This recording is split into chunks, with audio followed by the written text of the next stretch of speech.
Okay, so we are on to toilet training for puppies, tip number 2. By the way, this does work for adult dogs. If you've got a rescue dog, same principles apply. If you are around and you would like to, feel free to shoot me a comment, ask any questions. But the main thing with this tip is you really want to tell your puppy where they should go. Yesterday's tip was about making sure they can't go where you don't want them to go. So you're preventing all those problems. But what you can do is show them where you want to go and make that the best spot. So there's a couple of strategies for doing that. As a bonus, if you're going to be paying all this attention to your puppy around that issue of toilet training, you can actually teach them a request. So if you're about to head out and you know it's going to be a while, you can actually ask your dog if they need to go to the toilet. You can encourage them to go to the toilet, and they're like, "Oh yeah, if you want me to, I can empty out and then I'll be comfortable in the house or in the car, wherever you're going to have them." So you can actually teach them a cue that will encourage them to go to the toilet. So that's a bonus of this. So you've already got your fencing up, you've set your timer, you take your puppy outside. What you're going to do is take them to the spot that you want them to go, and when they do, you are going to have rewards for them. So that's tip number 2 is reward your puppy. Go out with them and reward them for going where you want them to. This is huge. If you've got a puppy who's going in the house, chances are that's just as rewarding as going outside.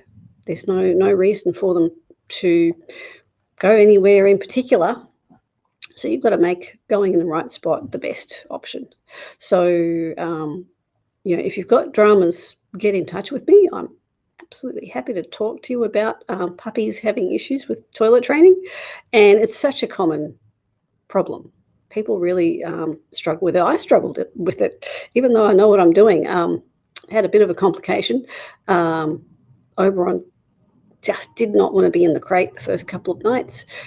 His breeder was fabulous. She had him used to sleeping in the crate before he even hopped on the plane and came over.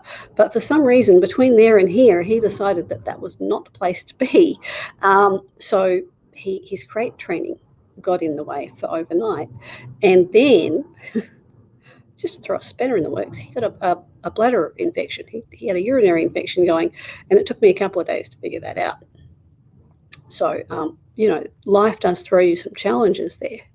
But when you really focus on rewarding what you want and get off to the vet with some antibiotics, it works really quickly to get them to do what you're wanting to do. Now, a couple people have told me stories where they've had dramas where, they're doing all the right things. They've got a pocket full of treats all day long, and they go out every 10 minutes and they keep rewarding the puppy for going and peeing outside. But the puppy is still peeing in the house consistently. And a couple of times I've asked questions. And this is, part of my job is to ask people questions and find out what the details are of what's going on at your house. What's going on in this particular situation? One story that's really memorable, a cute little border collie kept peeing in the house really consistently. And I was asking, what are you doing? Giving them treats outside, playing outside after peeing, all that good stuff.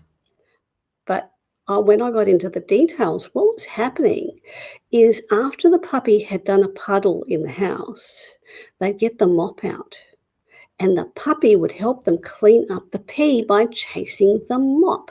Guess what?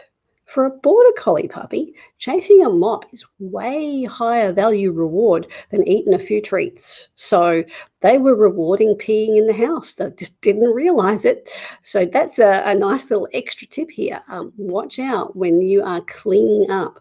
That should not be a rewarding experience for your puppy. You absolutely do not want to punish your puppy for going in the house, because that'll make your life really difficult. They'll hide.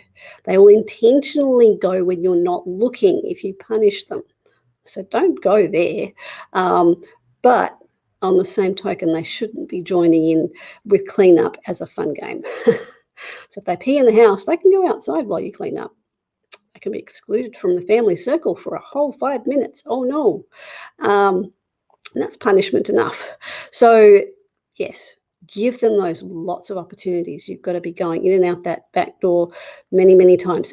If you're in an apartment and you have a situation where you do want them peeing in a specific spot, that's the same as going outside. You're going to that spot.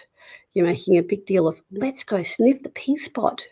If you squat, we're going to wait for you to be done. We're not going to interrupt you halfway through because that's just rude. But when you're done, we're going to have treats. We're also going to play. We're going to run around. We're going to make lots of noise. We can have a bit of a puppy party. So just make that going to the spot where you want them to go absolutely fun. Now, as I mentioned a second ago, adding a name to it. There are particular times, and I'll talk about this in another tip as well. There are times when you just know they're going to pee or they're going to do poo. So as they are heading for the spot, you'll see that snipping happening, and you just quietly say whatever your phrase is going to be. My breeder used hurry up quick. I just use, do you need to go? Just whatever occurs to you, just keep it consistent. Every time you see they're about to do it, you say the phrase. Wait for them to be done, and then give them lots of rewards. So no one's posted any questions. I suspect it's a Sunday. I suspect the sun's out. Oh my goodness. People are probably outside instead of being on Facebook. So good for you. I am going to get back outside too. We've got bulk rubbish coming through. So I've got to go drag all my tree trimmings out to the curb. And I'll be back tomorrow with another toilet training tip. So I will probably see you there. We're going to be a little bit earlier tomorrow. It's going to be more like 11:30. If you can't get there live on your lunch break, then absolutely catch the recording afterwards. So any questions in the meantime, do feel free to comment or post on it, or just give me a ring. I'm Mara from Dog Training Help. I will see you tomorrow. Goodbye.